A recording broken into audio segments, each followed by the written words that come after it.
They left the rice still steaming on the stove, chopsticks resting across the bowl like nothing happened. They left school books open to page 6, homework half done, pencils scattered on the floor. They left without a single scream. This is Hashima Island, 16 acres of concrete sticking out of the sea like a battleship that ran aground, 15 kilometers off Nagasaki. In 1959, 5,300 people lived there, denser than Tokyo today. Every apartment had a coal chute. Every rooftop had kids running around. Every mine elevator carried 200 men 300 meters down into darkness, where the temperature stayed 40 degrees Celsius year-round, and the air tasted like iron and sweat. Japan built its first major reinforced concrete apartment block here in 1913 because typhoons kept tearing wooden structures off the cliffs. By 1930, it was a full-blown city, hospital, movie theater, pachinko parlor, rooftop vegetable gardens, even a dentist who accepted coal tokens as payment. Life ran on strict Mitsubishi schedules. Kids wore uniforms to school. Miners came up black from head to toe, washed, went down blacker.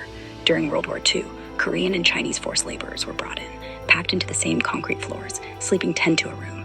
Their names are still scratched into bathroom tiles that haven't been painted over. Then, oil happened. Cheap oil from the Middle East flooded the market. Coal became expensive and dirty. Mitsubishi shut down the mines. On January 15, 1974, they announced the closure. On April 20th, the last ferry pulled away. They took almost nothing.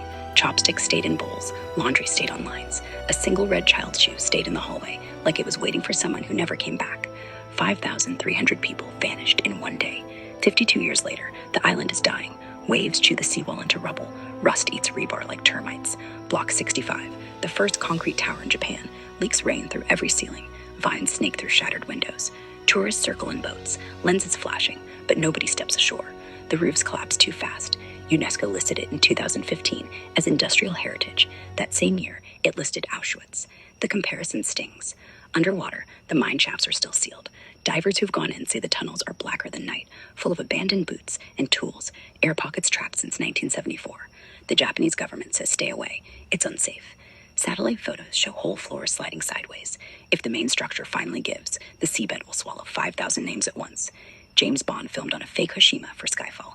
They blew half of it up on screen. Real Hashima didn't flinch. It just kept rusting, breathing wind, waiting. The geology underneath is brutal. The coal seams run deep, fractured by faults. Miners knew the island was sinking a millimeter a year. They kept digging anyway, because Mitsubishi paid, because Japan needed power, because someone always needs power. The forced laborers, estimates range from 700 to 2,000, were brought in from 1939 onward. They got half rations, no medical care, beatings for slow work. Some died in cave-ins. Some died from black lung before they were 30. Their families never got the bodies back. Their stories were buried with the coal. Today, the island is a tourist trap without tourists. You can book a boat, circle it for 30 minutes, take pictures from the water. That's it. No landing, no walking. The government fears a collapse, or a lawsuit, or both. But people still come. Photographers, urban explorers, historians, conspiracy nuts who say the island is haunted. They're not wrong. The place feels watched. The wind sounds like whispers. The rust looks like veins. The silence is loud. We know why they left. Oil, economics, progress. We don't know why they left everything. Why no one packed a bag. Why the rice stayed hot. Why the shoe waited. Maybe they thought they'd come back. Maybe they thought the mines would reopen. Maybe they were told to leave now or never. Maybe the last ferry captain said, "We're not coming back." Whatever happened, they didn't scream. They just walked away. And the island watched. Rust spread. Vines climbed. Concrete cracked. Waves rose. And someday, the ocean will finish what Mitsubishi started.